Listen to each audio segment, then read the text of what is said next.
Kita mulai aja langsung untuk market insight pagi hari ini, hari Jumat tanggal 1 Maret ya.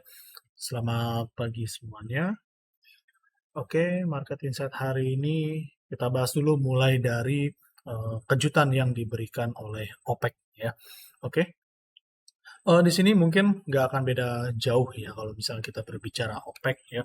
Di mana untuk OPEC ternyata ada update di hari kemarin ya bahwa mereka akan melakukan pemangkasan suku bunga secara bertahap.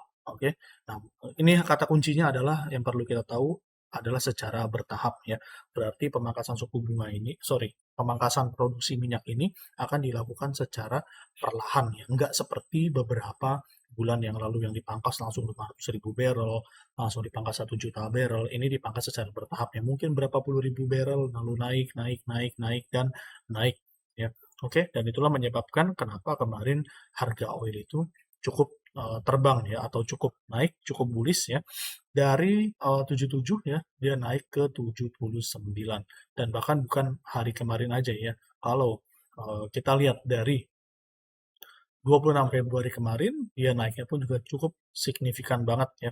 Dari sekitar 75 sampai ke hampir ya 80 dolar per barrel.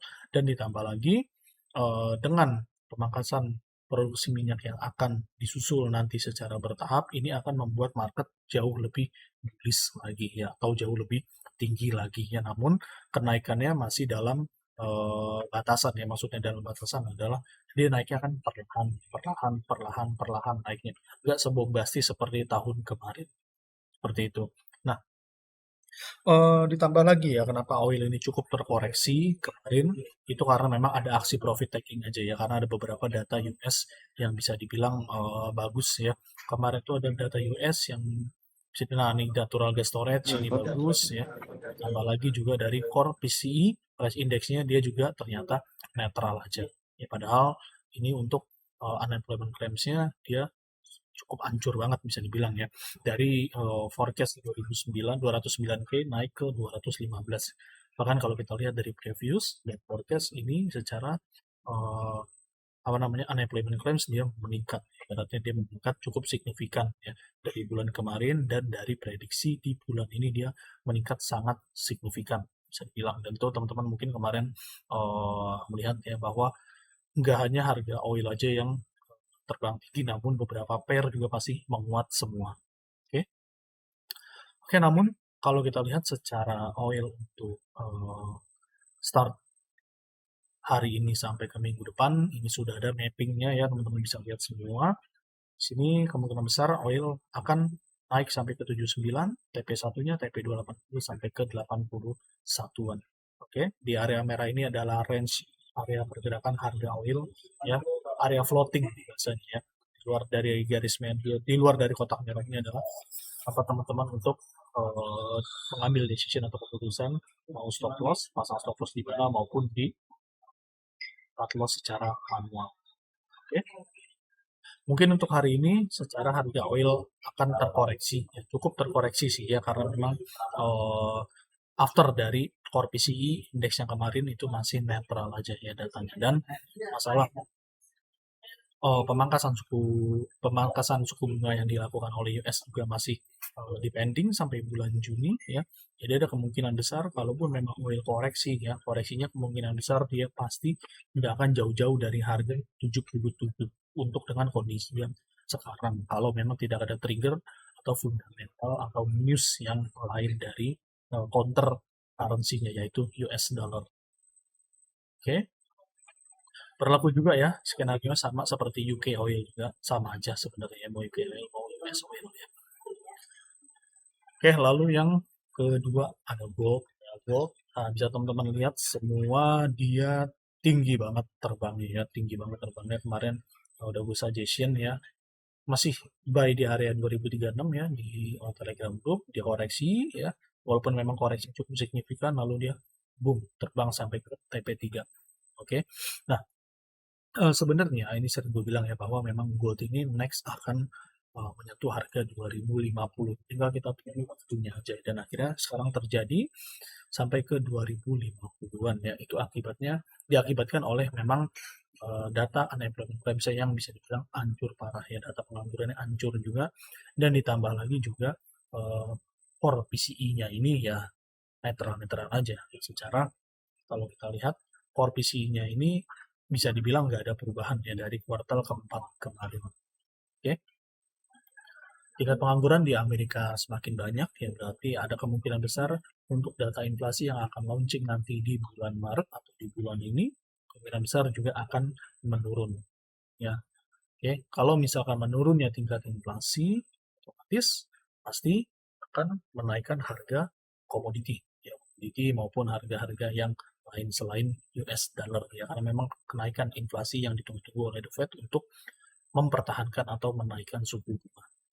Dan dengan kondisi gold yang sekarang ya, sekarang dikoreksi sampai ke 2045 running price sekarang, paling koreksi itu hari ini di 2040 aja, kurang lebih koreksi 2040, lalu dia lanjut rally lagi sampai kisaran berapa. Kalau kita lihat dari mapping yang ada di layar ini, kemungkinan besar dia akan masuk ke area ini.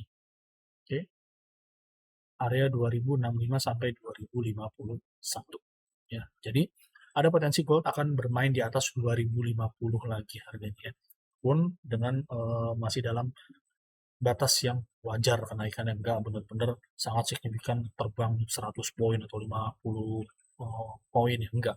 Mungkin besar dia naik hanya kurang lebih 10 sampai 20 poin aja, dengan batas tertinggi masih di kisaran 2065. Oke. Jadi secara proyeksi untuk gold ada kemungkinan besar dia hari ini masih tetap bullish naik ya, walaupun memang koreksi paling hanya di kisaran 2040 sampai di terendah 2030 ya, kalau memang data hari ini yaitu ISM Manufacturing PMI dan Revised UOM Consumer Sentiment-nya bagus ya. Tergantung ini data yang nanti malam ini kan masih mix ya. Di sini ada data ISM manufaktur ya, consumer sentiment, ISM manufaktur price ya, banyak. Sebenarnya ini banyak banget, dan ada FOMC nanti di jam 10.15 malamnya. Kemungkinan besar nanti malam pergerakan gold cukup liar ya, bisa naik tinggi, bisa turun juga lumayan ya. Tergantung apa hasil dari FOMC yang si Walrus Peak ini ya, sama data-data sebelum FOMC yaitu manufaktur dan lain-lain ya. Jadi hati-hati. Kalau dengan data yang banyak seperti ini, kemungkinan besar untuk nanti malam adalah pergerakan harga sangat liar ya. Jadi hati-hati kalau memang untuk yang scalping, kita ambil posisi buy atau sell kalau bisa di harga tertinggi maupun harga terendah ya. Namun biasanya dengan data-data yang seperti ini ya, walaupun memang datanya dia ada yang bagus, ada yang jelek, datanya mix atau campur, pasti biasanya akan membuat kita bingung ya. Gold bisa turun sampai tadi gue bilang 2040 sampai 2030, namun secara tren besarnya, secara fundamental besarnya kita bisa lihat gold ini masih tetap rally atau masih tetap bullish ya. Jadi nggak perlu khawatir banget ya kalau memang masih ada floating apa namanya, buy gold yang masih nyangkut di atas ya, atau memang nanti malam mau trading namun bingung ya, ambil aja posisi buy kalau harganya turun di bawah ya, atau harganya itu koreksi cukup signifikan ada bawah, ambil aja buy. Itu saran gua. Oke. Oke, lanjut. Next pair ya, kita ke USD Japanese Yen ya. Kemarin cukup signifikan ya, USD Yen itu langsung drop, bisa dibilang dari 150.6 600-an lah ya, sampai ke 149.200-an ya. Ini bisa dibilang cukup signifikan banget untuk penguatan yen, karena memang kemarin dapat informasi ya. Ini hanya informasi aja ya. Informasi bahwa yen atau Bank of Jepang ini akan mengakhiri suku bunga yang negatif.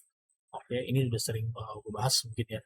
Suku bunga negatif akan diakhiri nanti. Namun kan kita nggak tahu ya, entah itu wacana atau apa dan lain-lain ya, kita nggak tahu, dan sampai sekarang pun nggak ada apa namanya stimulus ya dari pemerintah Jepang untuk atau dari Bank Jepang itu untuk menguatkan mata uang. Itu hanya membuat news saja ya, hanya membuat news saja, karena kita tahu kalau sampai benar Jepang akan memberikan suku bunga yang positif, pasti orang-orang Jepang akan, ya kurang lebih mereka akan pasti nabung di bank ya, karena selama ini mereka nggak pernah nabung di bank ya, karena suku bunganya negatif. Otomatis kalau misalkan suku bunganya nanti skenario positif adalah orang-orang Jepang akan nabung, ya otomatis peredaran uang di Jepang akan sedikit dan menahan inflasi juga.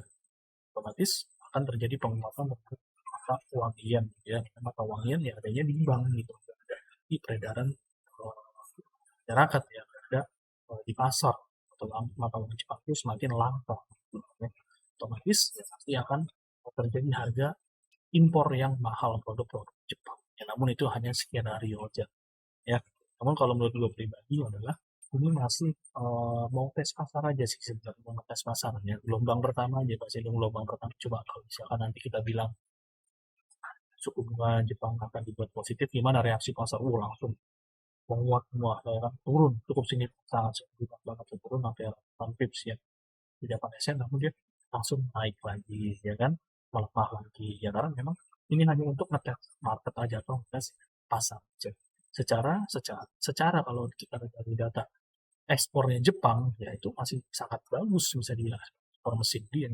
Gitu. Jadi menurut gue pribadi adalah belum waktunya untuk Bank of Jepang memberikan suku bunga positif dengan kondisi yang sangat oke.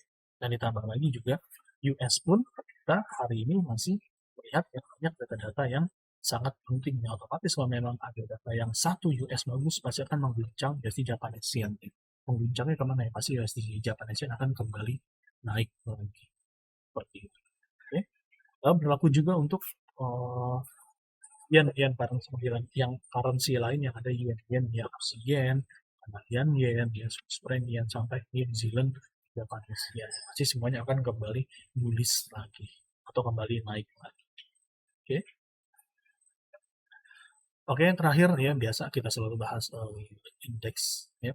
Indeks saham semua untuk Dow Jones ya udah hit 39.000 udah naik ya hampir ke 39.300 ya, namun secara Dow Jones, Nasdaq, S&P bahkan Nikkei ya, bahkan Nikkei pun sekarang dia hari ini teman-teman bisa lihat Nikkei itu bulishnya sangat signifikan ya, sangat tinggi banget ya. Karena apa ya? Karena yennya kembali melemah lagi, atau yen kembali melemah lagi. Gitu. Dan secara dengan kondisi ekonomi yang sekarang ya, tidak ada kepastian masalah pemangkasan suku bunga, lalu ibaratnya inflasi juga masih stuck di situ aja, nggak ada kebijakan moneter apapun, otomatis investor-investor besar pasti akan mengalihkan uang itu. Pertama, safe haven yaitu gold. Kedua, mau yang mencari return yang lebih bagus ya pasti indeks-indeks saham mereka, Dow Jones, Nasdaq, dan S&P, bahkan Nikkei pun juga sangat bagus untuk sekarang. Nikkei sering gue bilang bahwa dia akan mau hit 4.000, 40.000 ya sahamnya, dan sekarang udah mau menuju 40.000, udah 39.870, dan ini masih akan terus berlanjut bullish naik dengan skenario yen Jepang ya masih akan tetap mempertahankan suku bunga yang negatif. Oke, mungkin itu aja market insight dari gue pagi ini ya, semoga membantu untuk semua.